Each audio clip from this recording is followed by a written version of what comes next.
গানখানি হচ্ছে কন্যা কোনটি তোমার বাড়ি কোনটি তোমার ঘর, কম্পোজিশন জয়ন্ত কুমার বর্মন।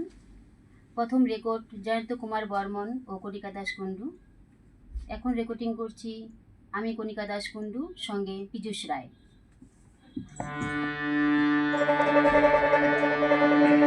কন্যা কোনটি তোমার বাড়ি আর কোনটি তোমার ঘর, কাইবা তোমার আপন কন্যা কাইবা তোমার বর, কন্যা কোনটি তোমার